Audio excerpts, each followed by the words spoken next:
السلام علیکم. بس ایک سوال اور ہے کہ یہ سیدھا کندھا 3 چکروں میں کھلا رہے گا 4 ڈھکے کرنے یا 7 میں کھلا رہے گا؟ نحمدہ ونصلی علی رسولہ الکریم، اما بعد. ارشاد بھائی ہیں، دہلی سے تشریف لائے ہیں عمرے کی سعادت کے لیے اپنے گروپ کے ساتھ. 14-15 لوگ ہیں اور پورے کے پورے گروپ والے جب تشریف لائے یہاں پر میرے پیچھے اسی روم میں ان سب کو الحمدللہ ان سے ملاقات کا شرف حاصل ہوا. بہت خوبصورت، بہت پیارے، بہت اچھے لوگوں سے ملاقات کا مجھے آپ نے جو شرف بخشا ہے اور جو سعادت اللہ تعالیٰ نے عطا فرمائی ہے، اللہ رب العالمین اس رشتے کو قائم اور دائم رکھے اور اللہ رب العالمین اپنی رضا کے حصول کا اسے سبب بنائے.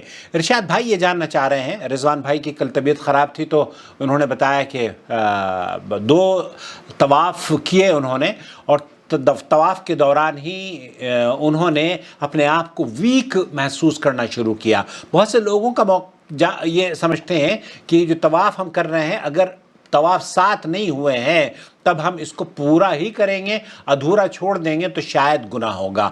دیکھیے طواف یہ نفلی عمل ہے اور آپ اس کو جان بوجھ کر بھی اگر چھوڑ دیں تو آپ پر کوئی اس کا گناہ نہیں ہے. ایون فرض نماز بھی اگر آپ پڑھ رہے ہوں یا روزہ فرض آپ رکھ رہے ہوں اور آپ کو ہیلتھ ایشو ہو جائے، شوگر آپ کی کم ہو جائے، تو آپ کو کیا کرنا ہے؟ شام تک انتظار کریں گے؟ نہیں، آپ کو اسی وقت روزہ توڑ دینا چاہیے اور اس کو اور اس پر اجر ملے گا. یہ بھی نہیں ہے آپ نے اپنی جان بچانے کے لیے اور اس کی روزے کی آپ کو قضا کرنی ہوگی، اور اس نفلی عبادت کی قضا کرنے کی کوئی ضرورت نہیں ہے. یہ آپ جان بوجھ کر بھی چھوڑ دیں تو طواف آپ کا درست ہے. تو مجھے امید ہے کہ رضوان بھائی خیریت سے ہوں گے.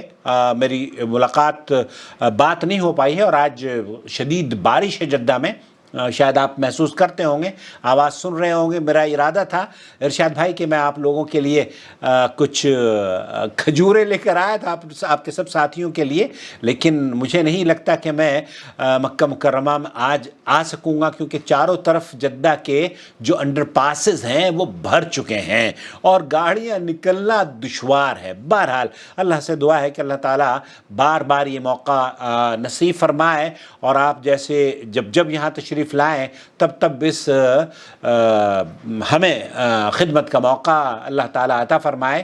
رضوان بھائی کی دعوت کا بہت شکریہ. میں دعوت اصل میں ان لوگوں کا تعارف اس لیے کرانا چاہ رہا ہوں آپ سے، اپنے ویور سے، کہ یہ ہمارے مہمان تھے، لیکن ان کو جب کھانا کھلانے کے لیے لے کر گئے تو میری طبیعت کچھ ناساز ہو گئی بیٹھے بیٹھے، اور وہ بس گیس کی مجھے پرابلم ہو جاتی ہے کھانا کھاتے وقت. بہرحال تو اور میں جب وہاں سے واپس آیا تو پتہ چلا کہ پیمنٹ کی جا چکی ہے، رضوان بھائی نے پیمنٹ کر دی تھی.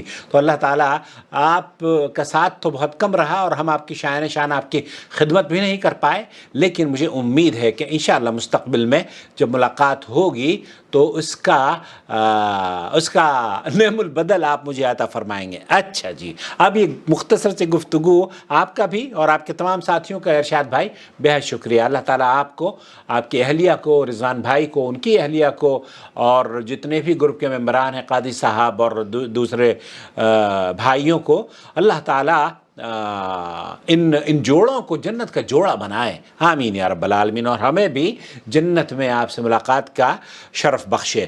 استباع اور رمل صرف حج قران اور حج مفرد کرنے والے کے لیے طواف قدوم اور عمرے کے طواف میں مشروع ہے. اس کے علاوہ کسی طواف میں رمل اور استباع مشروع نہیں ہیں، یہ سن لیجئے. اس لیے طواف افادہ میں نہ تو رمل ہے اور نہ ہی استباع، چاہے آپ نے احرام کی حالت میں طواف کیا ہو بغیر احرام کے. ابو داؤد میں ابن عباس رضی اللہ تعالیٰ عنہما سے بیان کرتے ہیں کہ نبی کریم صلی اللہ علیہ وسلم نے طواف افادہ کے ساتھ چکروں میں رمل نہیں کیا. سنن ابو داؤد میں علامہ البانی نے اس حدیث کو صحیح قرار دیا ہے. دایاں کندھا ننگے ننگا رکھنے کو آپ نے دیکھا ہوگا احرام میں، اسے استباع کہتے ہیں، اور رمل یہ ہے کہ چھوٹے چھوٹے قدموں سے تیز تیز چلا جائے۔ امام نووی رحمۃ اللہ علیہ اپنی کتاب المجموع میں یہ لکھتے ہیں کہ استباع رمل کے ساتھ لازم ہے، تو جہاں ہم نے رمل کو مستحب قرار دیا ہے اسی طرح استباع بھی ہے، اور جہاں اسے مستحب نہیں کہا وہاں استباع بھی لازم نہیں، اور جہاں اختلاف پایا جاتا ہے وہ رمل اور استباع دونوں میں پایا جاتا ہے اور اس میں کوئی اختلاف نہیں ہے۔ اور ایک جگہ یہ فرمایا کہ رمل اور استباع ایک چیز میں مختلف ہے، وہ یہ کہ استباع طواف کے ساتوں چکر میں مسنون ہے، استباع کندھے کو ننگا کرنا ساتوں چکر میں مسنون ہے، اور آخری 4 چکروں میں عام حالت میں چلا جائے گا۔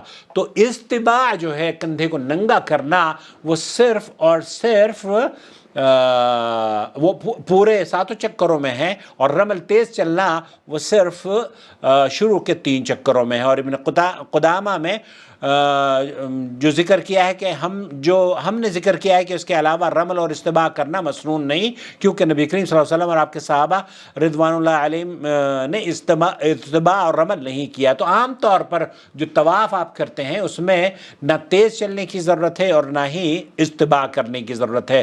مستقل فتویٰ کمیٹی جو سعودی عرب کی لجنۃ الدائمہ والافتاء فتویٰ کمیٹی ہے، انہوں نے کہا خاص کر طواف قدوم کے سارے چکروں میں استباع کرنا مسنون ہے، جس طرح حاجی اور عمرہ کرنے والے کے لیے طواف قدوم کے پہلے 3 چکروں میں رمل کرنا مشروع ہے۔ اور شیخ ابن باز رحمۃ اللہ علیہ فرماتے ہیں کہ پہلے طواف یعنی مکہ مکرمہ آتے ہی جو طواف کرے گا اس کے پہلے 3 چکروں میں رمل کرے گا، چاہے وہ عمرہ کرنے والا ہو یا وہ حج تمتع کر رہا ہو یا پھر حج مفرد ہی کرے یا عمرہ اور حج کو ملا کر حج قران ہی کرے، اور باقی چکروں میں عام حالت میں ہی چلے گا۔